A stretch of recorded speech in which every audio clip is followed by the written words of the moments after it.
What you believe about yourself and the way you see yourself is largely responsible for how far you will go in life. Your belief system is that important. My name is Olaume Brigwe. I'm a transformational life coach and the founder of Super Abundant Woman. And I want to show you 3 subtle but powerful beliefs that may be holding you back and stopping you from fulfilling your highest potential.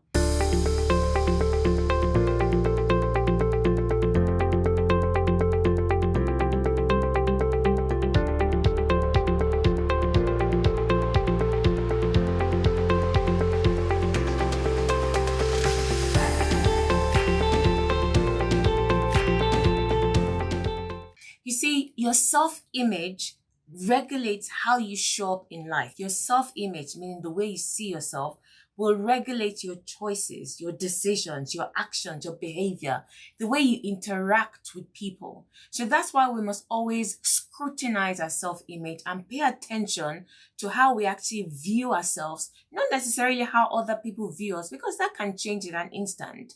If you can build up your self-image and people see that, they will align with what you are seeing about yourself for positive or for negative. So what are the 3 subtle but powerful beliefs that could be sabotaging your success? Number one is you believe that as long as you work hard, you will be successful.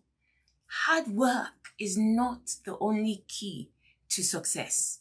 Like I said, your self-image. Have you ever seen someone, or do you know people that work extremely hard? Think about maybe that uncle or that auntie, or sometimes even our own parents.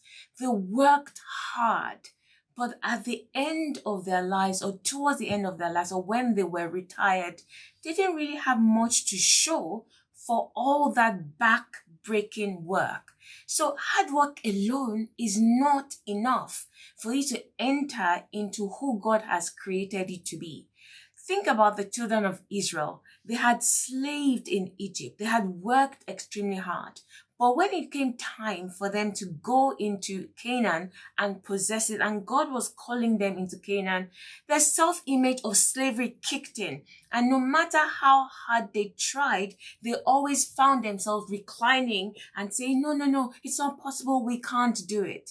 One mid-generation later, with a new set of people that had a different self-image, they rose up and possessed the same inheritance that their fathers before them had said was impossible. So if you're working hard in your career with your children and you're not seeing the results or the rewards or the fruits of your hard work, you have to sit down and begin to ask yourself some really important questions. Begin to say, okay, I'm working really hard and I want to achieve this promotion, but within myself, do I really believe that I can do well in that new role? Do I really believe I'm the kind of person that they would want in that kind of role? Because these are things that hold us back. So it's not enough to work hard. It is diligence merged with the right self-image, with a positive belief system that will get you to the destination that you desire.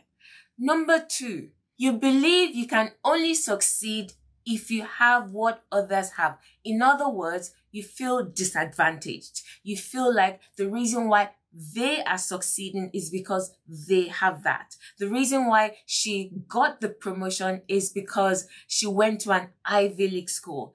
The reason why he was promoted or he got that role is because he has a high-ranking sponsor and I don't have it. But here's the truth.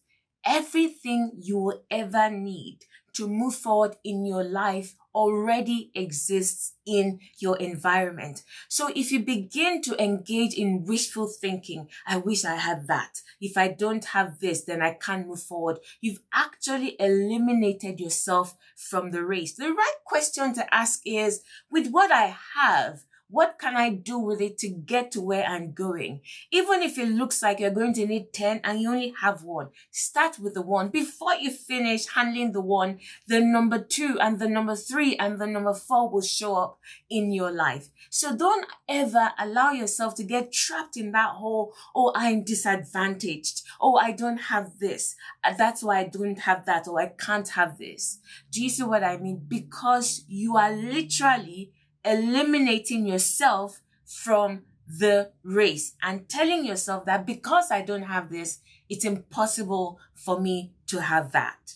The final one is you believe that success is a destination rather than a journey. This is a very limiting belief. Let me give you an example. Someone says, I want to get married. So they're in their late 20s or their early 30s or late 30s, whatever. They set a goal and they say, this year I'm going to get married. I want to get married. And they start making all the preparations. They build up on themselves. They do everything they know to do. Whatever it is that it takes, they meet the person, the man or woman of their dreams, and then they get married. But here's where the problem lies. The wedding. A lot of people focus and make the wedding the singular destination. But the wedding is only the beginning of what? The marriage. So people focus all their energy on this outcome of, I want to get married. I want to have my wedding day. They have their wedding day, and then when they now get into the marriage itself, within the first year, so many people want to divorce. Why?